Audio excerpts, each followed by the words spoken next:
would need to happen for you to feel comfortable to go back to work in person?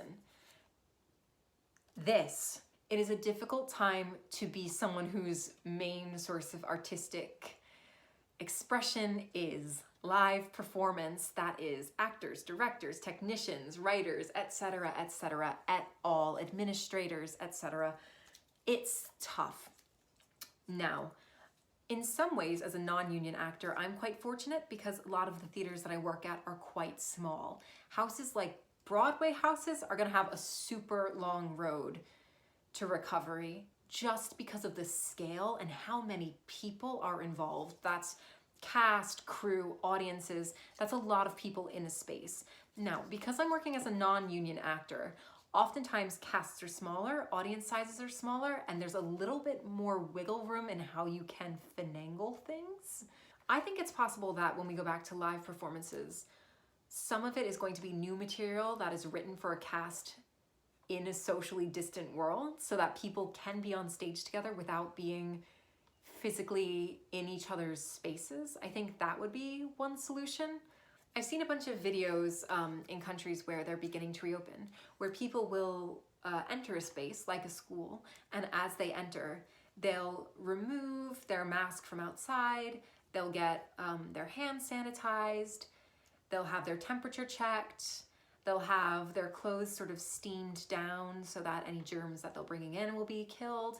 And then they'll be given a new mask and go into the area, or sometimes not even a mask at that point. They'll be deemed okay to enter and they'll enter. I think if there were a lot of hygienic structures for people traveling into a space to make sure that any germs coming from the outside wouldn't get into the inside, I would feel comfortable getting back into a space as long as people observed those things. So I guess the short answer would be, if we can find some way to keep the audience distant and safe, and also find some way to guarantee that the actors on stage are not transmitting diseases between themselves, I would feel comfortable getting back on a stage. What makes a good actor? Oh my gosh. Okay, so every teacher that I ever had at Guildhall just like felt some sort of like shiver of arousal running through their body.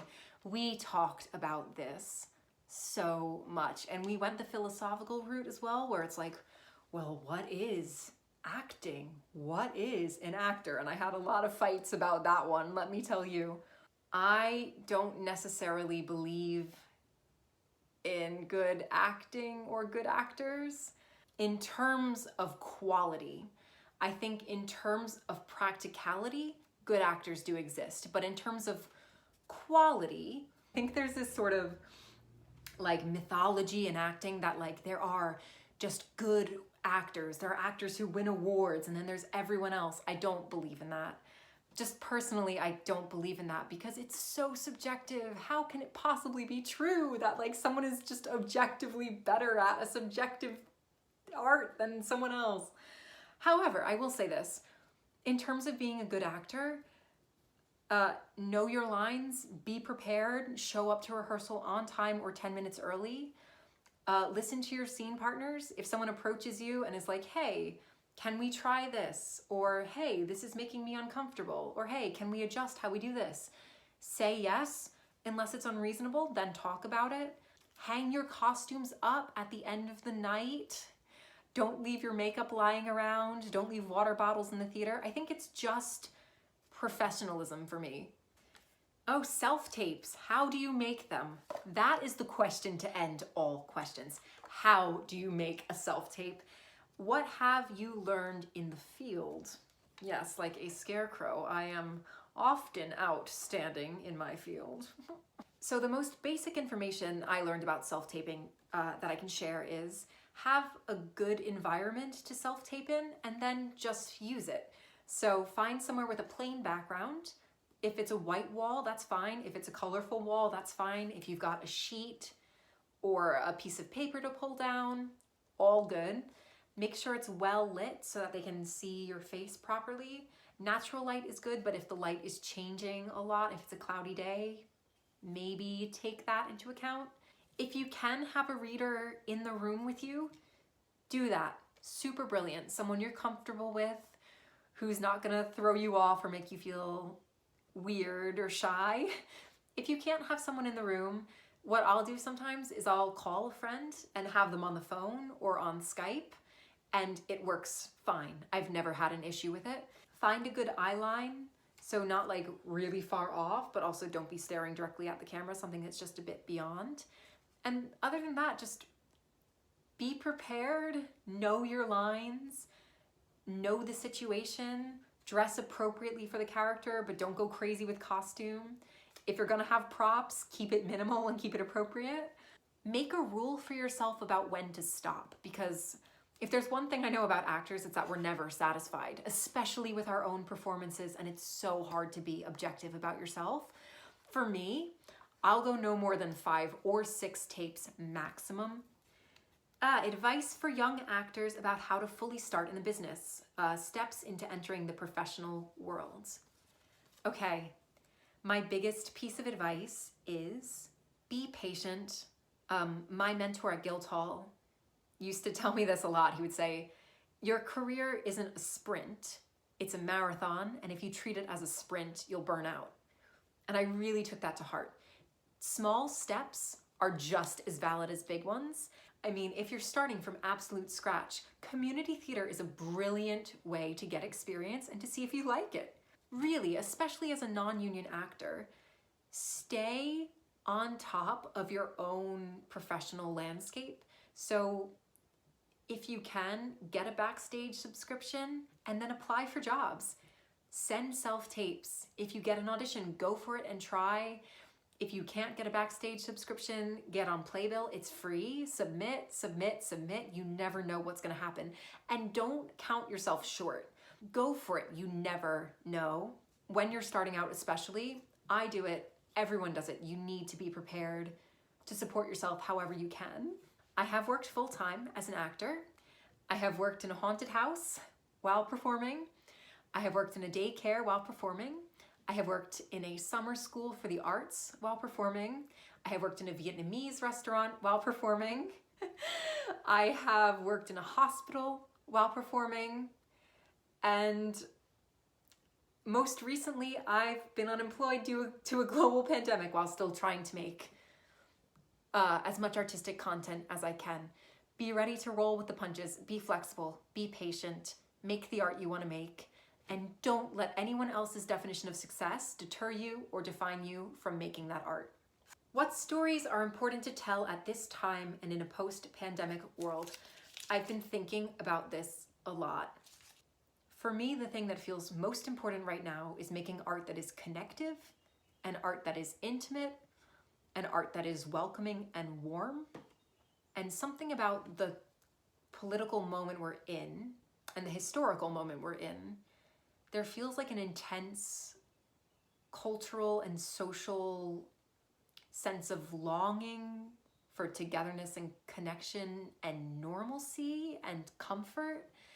And I think that art is an amazing way to fill those needs. I also equally think that there is like a cry happening of hurt and anger and failure and betrayal and loss and grief. I think both of these are equally valid and true.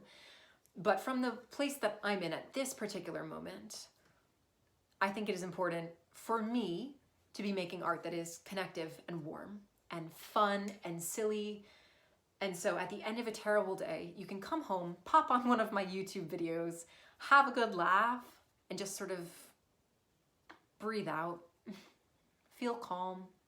I also think that now, and in a post-pandemic world, I'd like for art to be really reflective of the changes we want to see happening in our society. I think that will happen. I also anticipate that there will be lots of art that is reflective of the trauma that we've gone through collectively, and that will be so important and so necessary. But I'm really ready to see art that tackles the question of what do we do next, and how can we build a world that is better because of what we've suffered?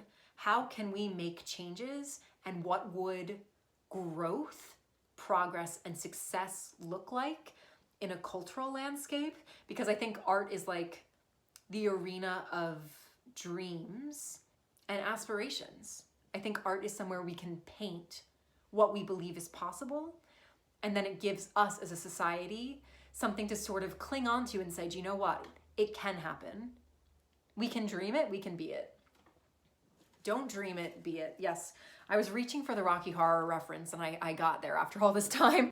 What's the most exciting bits of theater you've seen? Oh, I love this question. Right, my absolute favorite thing to see every year in London was the Mime Festival, the London International Mime Festival. It was just an astonishing wonderland of imagination, creativity, magic, artistry, technical proficiency, and just escapism. I've never been able to sit in a theater and feel so transported as I did during some of those shows. Hands down, my absolute favorite thing I've ever seen was a show called Moder, M-O-D-E-R, by this company called Peeping Tom. One of my other favorite things I saw was this play called 946, and that was on at the Globe back when Emma Rice was the artistic director, and it was done by her company Knee High. And I think that they are another wonderful, astonishing, imaginative, playful company. So I would recommend looking them up. How do you prepare for the end of quarantine? How can you be ready while maintaining self-care? Right. This is a really tricky question because quarantine is such a nebulous concept that it's so difficult to prepare for something that you don't know when it will come, what it will look like, and what it will entail for you in your chosen field. So the end of quarantine could very easily mean that I can go back to a day job, but it may not mean that I'm going to be getting up on a stage anytime soon. I think something that I've been doing to prepare myself artistically is just stay in good practice and stay creating. So I'll try to spend at least some of the day being creative, whether that's writing, singing, reading a play, learning a new monologue. Stay physical in a way that is meaningful for you. So if that's pumping loads of iron, do that. If it's getting outside for 10, 15 minutes, do that. If it's sitting quietly and meditating, do that. Be in contact with yourself, however feels good. It kind of feels like the end of quarantine should feel like the start of the Kentucky Derby, you know, when like the horses are all in their stalls and then the doors spring open and the horses are like, yeah, it's over, we're gonna win the Triple Crown. I think that's the right horse metaphor, but in reality, that's not what it's going to be like. And in safety, that shouldn't be what it's like, because that sort of an opening would only lead to probably another wave of the virus and more sickness and then more closures. So it's going to be a super gradual climb back into normalcy or a new normal. And I think as actors, we need to be really gentle with ourselves and allow ourselves to pause and take time and not worry about everything happening at once and our career taking off immediately and going back to where it was. All right, last question. Why do you smell? Thank you. This is from my sister. Why do I smell? That's a great question. Why do I smell? Today it would probably be because I ate a lot of cheese and I'm super lactose intolerant. Take care of your bodies, everyone. Ooh, it's such a joy to finally be able to like talk about theater after 2 months of kind of not talking about it and only having little conversations here and there. Gracie, Joseph, Ryan, Alessia, Kayla, Jack, Cameron, Ewart, Emma, Chloe, Ivy, John, Tori, Nick, Chris, Emily, Nikki, Naomi, and Izzy. And that's a brilliant collection of some of my friends, peers, collaborators, family, and some people that I've never met before. So thank you for sending in your questions. Totally brilliant, brilliant questions. Lovely to answer them. If you hear a question during this video and you're like, you know what? I've got a great answer to that. Leave it in the comments below. Let's start these conversations. Let's talk about these things, because theater is there for us in this time. Even if it doesn't seem like it, we still love it, and let's still be there for each other. Okay, that's all I've got to say. Everyone, take care, stay well, stay safe, and I will see you soon. Goodbye.